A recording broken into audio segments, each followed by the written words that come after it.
Hello and welcome to the second official episode of The Wind Down. I'm once again Bertie Stevens, and after last week's talk of the Olympics, this week we are going to be talking about the college basketball season.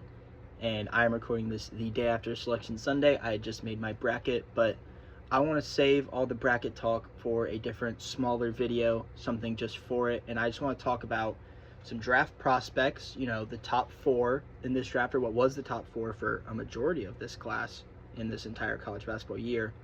But I also want to talk about some guys outside of that top four that I really love and I have loved this entire season. And then the only other thing that's going to be talk for March, and not about just the bracket in general, but these are going to be sleeper teams I have for this year's NCAA tournament. I originally recorded this a while ago, so I still have the exact same thoughts. I might just have more in-depth breakdowns of this after the tournament weekend and stuff like that. But without further ado, let's just jump right into it. And we're gonna jump right into it, talk about who is probably the hottest topic in all of college basketball at this point. Darren Peterson. He's so interesting. It is a story I have followed throughout the entire year. It's super cool to look at. Obviously, there's a lot of stuff going on, a lot of discourse around him. Some people giving him shit, other people trying to understand it. And I want to start off talking about him by giving my take on the situation. So as everyone knows, there's been a bunch of things going around. You probably saw it during one of the games that someone took a video of one of the people in the stands and they were texting someone saying that, Darren Peterson and Bill Self got into an argument, which led to Bill Self telling Darren Peterson not to play that game. And it was why he was out for that game. I believe it was against Arizona, if I remember correctly.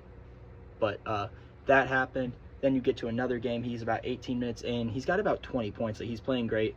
And he goes up, shoots the three, hits it, but then immediately after he hits the three, he looks at Bill Self and he points at him, and Bill Self immediately gets the sub, sends him to the bench, and Darren Peterson's done for the rest of the game.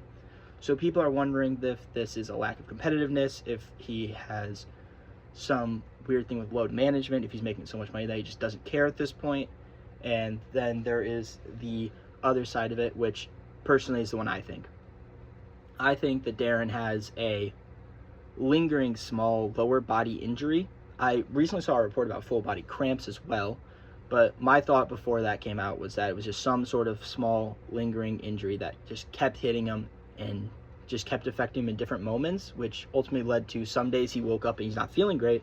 Sometimes mid-game he'd probably feel it get activated a little bit and there'd be a pain there, and he's like, I don't want to risk this, because this guy's he's going to go 1 or 2 still. Even with all this, he's going to be a top 2 pick in this year's draft, and he probably thinks that if this turns into a serious injury or whatever this is, this could hurt my draft stock so much, and I don't want to force myself to play on it and lose out on making potentially an extra millions upon millions of dollars in the future. And honestly, I completely understand that. You're making so much money with the NBA, they give out ridiculous contracts, but it's not a lack of competitiveness. I can guarantee you that it's not, because just go back to high school. The guy was as competitive as it can be. There are clips of him when he played against AJ DeBonsta, and he is going out of his way and he is guarding AJ DeBonsta. AJ DeBonsta is guarding him. He had 60 that game. I think AJ DeBonsta had a high 40s as well, so both scored a lot of points, but Darren still wanted to guard him. He wanted to do that. He's a winning player. The guy made winning plays, and so just saying that he's not competitive is just absolutely wrong. And I guarantee you, when you get to the league or even in this tournament, this guy could make a huge run. He could go absolutely off in this tournament because he wants to win. It's just that these cramps or this nagging injury or whatever it is holding him back very much so. But now let's get into just his draft profile. Currently on the season, as I have here on these notes, it is 19 points, 4 rebounds, and an assist, 45% from the field, and 38% from 3 in Kansas with a 22-9 record. These are pretty good. He obviously had missed a lot of games this season, and he didn't play in a lot of the second halves, but these are still very impressive. And the biggest thing to me is that now in high school and college, he played very differently. In high school, he was much more like using his athleticism, and he was going downhill and he was attacking at the rim, and that was kind of his main way of scoring. Obviously, he could hit the jumper back then, but it wasn't the go-to shot for him. But then you get to college, and now he is making contested mid-range shots. He is shooting a ton of threes. He's making a ton of threes. He is having his game plan built super highly around jumpers. I mean, in the BYU game, from like a month or two ago. You see the strides of high school Darren Peterson with that poster that he had in the first half of that game, but he is definitely more of a jump shot guy in the college, and he's fantastic at it. The guy is the best guard prospect I have personally seen so far when I've started like actually looking at the draft and prospects. He is definitely more impressive than Harper, more impressive than Fultz. Like anyone in that range, he's more impressive. He's more impressive than Cade, which might be like a crazy take. I don't know. But I think this guy is absolutely insane as a guard prospect. I've seen people compare him to Kobe, and honestly, that's not crazy because this guy, he doesn't have a flaw. His only flaw is that he just doesn't play because of these small injuries. But other than that, like, I don't know what his flaw is. Maybe he's like not an insane passer, but he kind of knows what he's doing on the game. He has a very high basketball IQ, and he's a pretty good defender when he plays. Like, it is so hard to find flaws with him because he's just so interesting. But he still might go second overall because there's another guy in this draft who is just an absolute monster, and that guy is AJ Dybonsta. Now, AJ Dybonsta, in my opinion, I think, even though I am pretty sure this Darren stuff's just like a small little injury, Dybonsta has a much higher floor than Darren Peterson, and that is because AJ Dybonsta is super athletic. He's 6'9". He's got long arms. He has a good jump shot. It's improved throughout the college season. Obviously, the percentage isn't insane, but it's definitely improved as the season's gone on. And he has all the makings of a guy who could potentially be a good defender further down you get in the league. All of these things kind of lead up to me being like, this guy, there's no way he's bad. I think at worst, he's Andrew Wiggins, which is still a very good NBA player and an NBA champion. Whatever you want to say the prime of Andrew Wiggins is, whether it's 21 points per game or it's him on the Warriors when they won the ring, that's your opinion, but I think that is his floor, is Andrew Wiggins. And just a guy who can become a really good defender, good shooter, and super athletic. Currently on the season, AJ Dybonsta is averaging 25, 7, and 4, and he did lose out on Big 12 Player of the Year to Jaden Bradley, which I understand, but I also disagree with a little bit because he was a huge part of keeping BYU's season alive after Richie Saunders got out with that season-ending injury, and he helped them, and he just had an absolutely insane Big 12 tournament run. It was nuts. He broke records that hadn't been broken in a very long time. He was scoring absurd amounts. He was dropping 40 and then high 30s. It was insane. He was playing so good, and he can just get whatever shot he wants on the floor. And once again, the guy is a freak of an athlete. He is insane. Like, BYU is 20-10. They are, I'm pretty sure, a 7th seed in the tournament, but a lot of that is due to Dybonsta. And obviously that record was before the Big 12 tournament. I think they won 2 games, so you can make it 22-11. But this team was very good. This team could have been a lot worse, though, because of the Saunders injury, and BYU then raised the usage on Dybonsta and took him, and they let him all the way down. And it was amazing. It was super impressive to watch, and the guy just scores.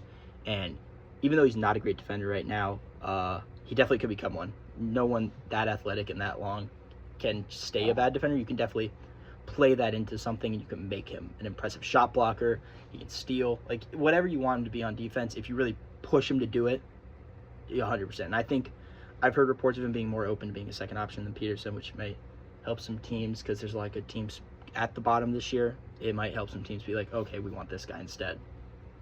But he has a higher floor than Peterson, but he definitely does not have the highest floor out of this entire top 3 because I think Cameron Boozer is one of the most underrated basketball prospects that we have had in a very long time. This guy has flat out won everywhere he's gone. He won in high school, and now he's winning in college, and I don't think that's going to stop anytime soon because I think Duke's going to go on a run. This guy just wins, and he wins as an offensive engine. He is Duke's offensive engine, a team that is very pro. Like, they run multiple sets in their games, and they are a very advanced offense, and he is the focal point of that offense. Even with Caleb Foster going down and Ngomba going down, they still won the ACC tournament, and a lot of that is due to Cameron Boozer being such a good player. It also has to do with Isaiah Evans, who's another great player, but Cameron Boozer is the point of that all.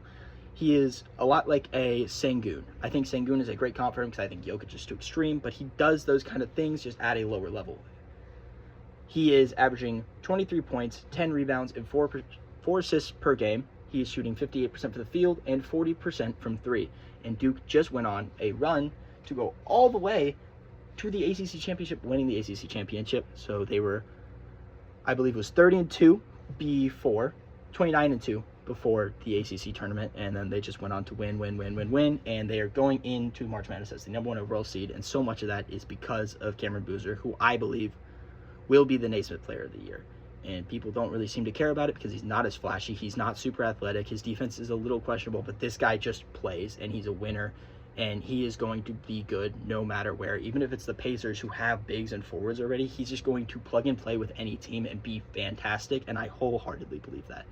This guy is a monster.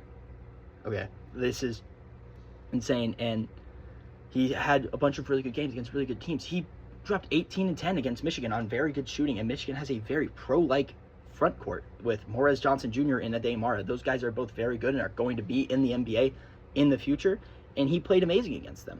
He is great footwork, great post moves, but he can also turn it into jump shots. Again, like I said, he's shooting super well from the three-point line. This guy is fantastic, and early in the season I kind of thought he should be the number 1 pick. I have stayed away from that point as much now because I've just come to realize how good Devonson and Peterson really are, but he's definitely the highest floor. This guy, there's no shot he's bad, in my opinion. I don't think there's a single chance that he is not a good NBA player in the future.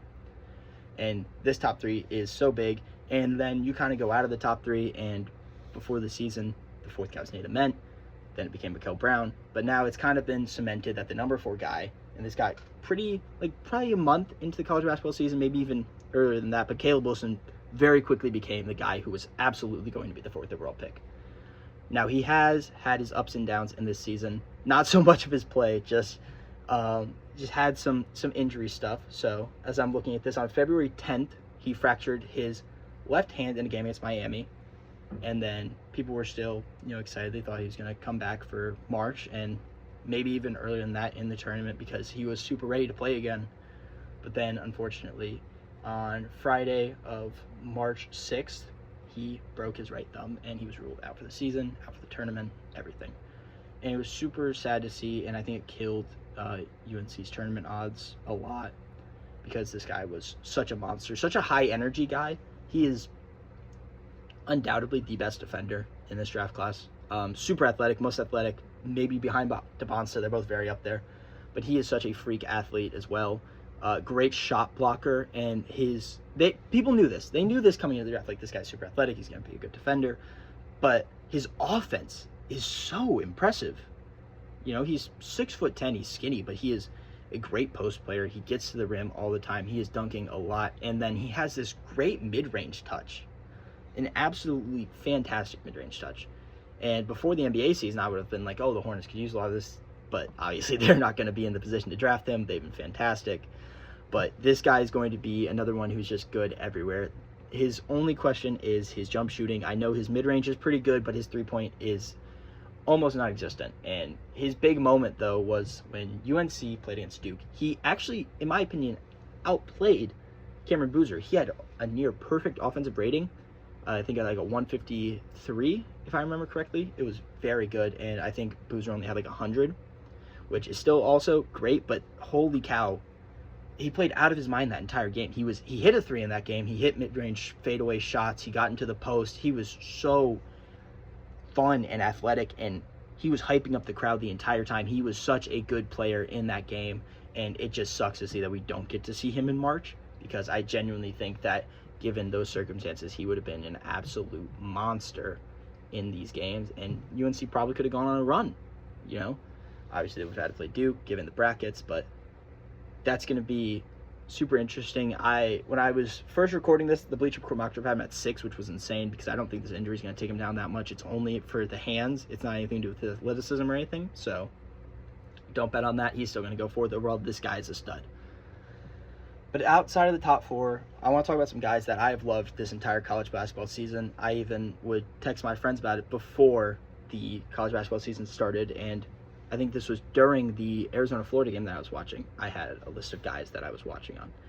And we're going to talk about 3 of those guys, and the first one we're going to talk about is my favorite, and honestly, the most underrated player in the entire draft and in all of college basketball. That is Darius Acuff Jr. This guy is an absolute animal. He is insane. I can't even begin to describe it. He is so poised. He's a great jump shooter. His handle is fantastic, and his passing is the best in this draft class. Kingston Flemings and Mikal Brown are both good passers, but I think as a game manager and control of the pace, Darius Acuff is so good.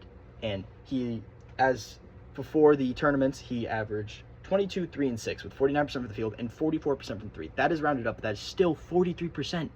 This guy is insane. He's a monster. He's an animal. I went to Mizzou, Arkansas, and Acuff didn't play, but you could really tell how much he is using that team. He has one of the highest usage rates in college basketball, and watching that game against Mizzou, so much of it went on Malik Thomas because they didn't have guys to run the offense. Darius Acuff runs that offense for Arkansas, and so with him not on the court, it just leads to him not working as well. Not as many people get as many points. Malik Thomas had to do a lot. Like I said, he had like 29. Richmond didn't do as well. Like, these guys need Acuff because Acuff runs Calipari's offense so well, and this might be a hot take. This is the best Calipari guard I have ever watched in my own eyes. Better than John Wall, better than De'Aaron Fox, better than Rob Dillingham, which isn't even in the comparison, but I'm just listing off the Cal guards. This guy is insane. He is so good, and I'm just so happy that people finally began to recognize him in the last month or so, because I've known this guy's a stud since high school. Since his senior year, I've known this guy's going to be different, and he's going to be an absolute monster. And this next guy that we're talking about started off his college season a little slow, but ultimately turned it into another very productive year, and now people are loving him. I was just listening to someone talk about how he could be the number 5 overall pick in this draft because of how impressive he is, and we're going to be talking about Arizona's Braden Burries. Braden Burries, man, I stuck with this guy. He did not start off the season very well. The game against Florida, I remember he just didn't play great. It was unfortunate, but it was I still had hope in him. He did a little bit better against a non-conference opponent that was just, not even Power 5. But then as the season went on, and he truly showed his mark against BYU when he had 30 points against the Devonsta-led team. This guy can score at all 3 levels. Let's get that out of the way. He might be Arizona's best player. I know Bradley won Big 12 Player of the Year, but I think Burries could be the best guy. He scores at all 3 levels. His playmaking isn't great. He's a little undersized for the 2-guard position, and he doesn't have the great athleticism, but that's all of his negatives. This guy is a great 3-point shooter. He shoots 37% on the season. He gets to the rim with ease. He is very physical. He's not afraid to go at the basket. He will run the shoulder down, and he's also elite from the mid-range. This guy, like I said, all 3 levels, he covers it. He's fantastic. He is absolutely amazing. And his defense is also great. He's not the most laterally quick, but he gets steals. He plays super physical, like I said, on both ends of the court. And there's been many times where he's gotten these fast break points, and just off of all of his own steals, he'll go by himself and he'll dunk the ball. And he is just such a fun player to watch. I have loved him. I wanted him on the Bucks for most of this year. I don't know if he's going to be there now because so many people have fallen in love with him. But this guy, if Arizona wins the national championship, you're going to be looking at him as a big reason why, because he is definitely going to have some big games. You can bookmark it right here. Remember this. I knew it. And the last guy we want to talk about is his teammate who started out the year hot and kind of had a different, basically the opposite of what Burries did, and that's Koa Pete. Now, Koa Pete still had a pretty good season, but everyone remembers that first game against Florida where he had 30 points against a very elite SEC front court with Alex Condon. This guy was just making everything. He was super athletic. He was only 6'8", but he was still getting to the rim, dunking everything, making tough mid-range shots, and playing elite defense. This guy still showed so many of those flashes throughout the season, but finished the year averaging about 13, 5, and 3. He shot 53% from the field and about 33% from 3, but that was only on 0.7 attempts a game, so take it with a grain of salt. He's just not shooting threes a lot. His fadeaway is very good. His footwork is amazing. Like I said, he's a very good roller as well. It's worked so many times with Bradley and Burries where they run these pick and rolls, and he is cutting super well and getting these lobs and finishing them amazingly. I think he would very much fit on a team like the Hornets just because I think they really need a power forward. I just don't love Miles Bridges. He kind of can bring that kind of energy while being a better defender, and he's not going to go too high. I think he's around the 10 to 15 range as I'm recording this, I'm pretty sure. But he's super exciting.